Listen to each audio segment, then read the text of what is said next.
Welcome to 5th Generation Hobby Shop and welcome to another unboxing and testing. Shoutout po kay Sir Christopher ng Cebu. Okay, so ngayon meron tayo ditong tactical revolver TR68 caliber 68. Ito yung specs niya. T4A, ibig sabihin po ng T4A, training for engagement. Ayan. TR, that's tactical revolver caliber 68 Gen 2 or Generation 2 black color. Ito siya, .68 CO2. Ito yung CO2 cartridge and 16 joules power output, 5 rounder. Okay, so itong .68 caliber, ito po yun. Yan, ito po ay rubber ball. Ito naman po ay pepper ball. Ayan, pepper ball. Ayan. Ito naman isa, ito po yung isang klase ng pepper ball. Ito po yung inert. Ito yung inert. Ito naman yung pepper ball live. Itong pula.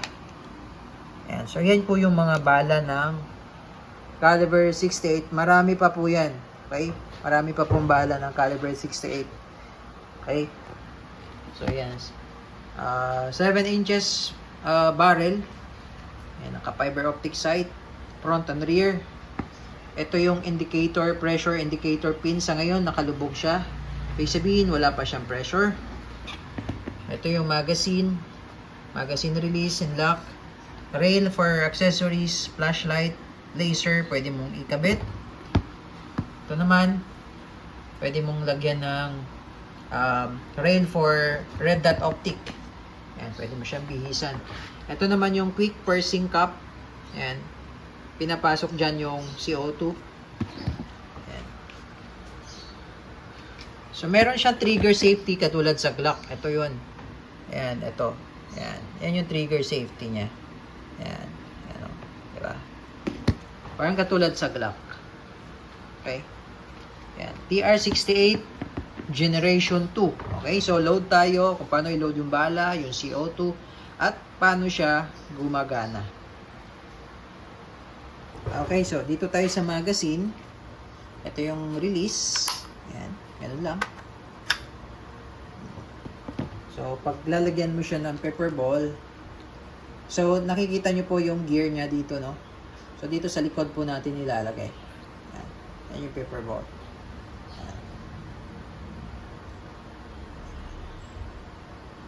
Pwede rin pula para kitang-kita.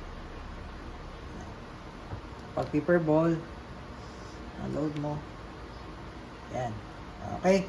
Ngayon, hindi mo na natin to gagamitin yung paper ball kasi medyo mahal to. Okay, yung pan-testing natin, yung rubber ball lang muna. Okay. Ganun din sa inert. Parehas lang yan. Inert. Okay. So, ito yung may content na pepper sa loob. Ito naman po yung rubber ball. Ayan. So, load mo lang siya dyan. Ganyan lang. Load mo lang siyang ganyan. Ayan.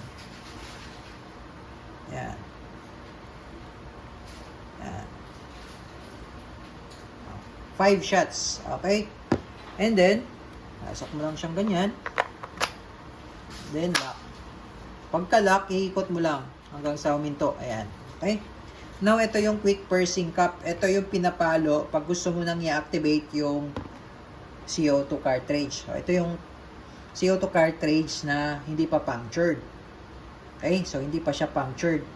Once na nilagay mo siya dito at inactivate mo to, ayan o. Ayan, nakalagay. Strike. Strike. O, paluin mo siya. Push. Yung sa TR50 naman, push. Ito strike. So, paluin mo siya.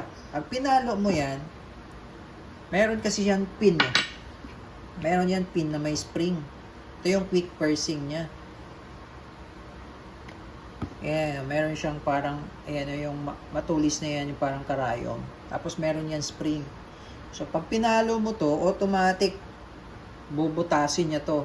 Quick pursing. No? So, automatic magkakaroon siya ng pressure sa loob. At ito, aangat to. So, ayan yung indicator niya na meron siyang pressure. Okay? So ngayon, halimbawa lang kasi ginagamit kasi ito pang home defense. 16 joules po ito. Papatakan lang natin ng oil. Yan. Papasok mo lang siya dito. Pag ganyan po yung pasok. Yan. Yan. Tapos, hihigpitan lang natin. Yung hindi mo na maiikot, tama na yun. Okay? Now, nandyan yung CO2, naka-standby. Sa ngayon po, hindi pa siya punctured. Sa ngayon po, no, kasi hindi pa naman natin siya in-strike or pinalo. So, once nagagamitin mo na siya, halimbawa, nakastock yun, nakastock to sa kwarto mo, or nakalagay sa case, and then, gusto mo nang gamitin, o may reason ka, gusto mong gamitin, quick pursing, o split lang yun, 1 segundo, magagamit mo na kaagad yung barrel mo, TR-50. Ito po ay less lethal na unit, okay, dahil nga rubber ball, and also, you can use pepper ball. Okay? So, ngayon, papaluin natin. Yan. Pinalo, aangat yung indicator pressure pin. Yan. Yan. And then, that's the time na iputok na natin. Okay? So, ngayon, once na pinalo mo, activated na yung CO2, punctured na, bawal po siyang i-standby ng matagal. Yung activated na may pressure. Bawal po. So, once na inactivate mo na, so, iputok mo na ng iputok. Okay? And then, bago nyo po i-release, kasi pag i-release nyo yung pressure, eto, iti-twist nyo lang siya ng clockwise. Bago nyo i-release to, kailangan mahina na yung CO2. So, iputok mo lang siya ng iputok hanggang sa maubos na yung pressure. Okay? Testing. So, take note, malakas po yung tunog nito. Malakas. Okay, testing. TR-68, 16 joules. Now, imagine, 16 joules po ito. Revolver. So, tingnan nyo lang po yung target plate natin, no? Kung ano mangyayari. Pairing.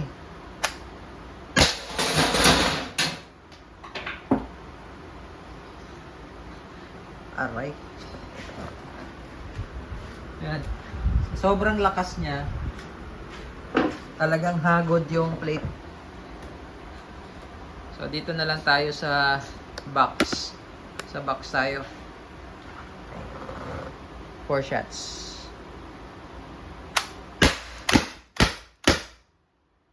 Okay. So, another round tayo.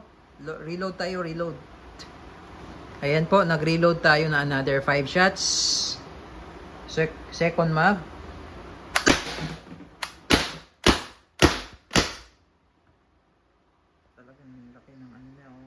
Damage. Pang second mag yun. So, reload tayo. Pang third mag. Shots, malakas pa siya. Ito pang 15. No? Pang third batch.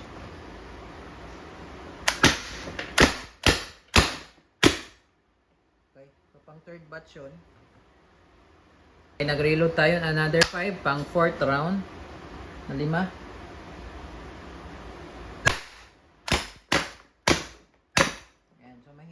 No?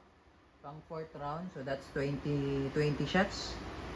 Okay, 5 times 4. Mahina na siya. Wala na. So that's the time na pwede mo na siyang i-release. Ayan, tapos bumalik yung indicator pin.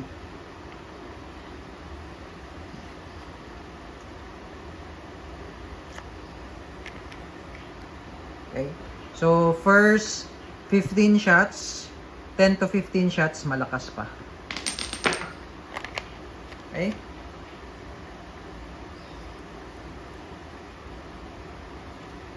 TR-68, T4A, caliber 68 revolver.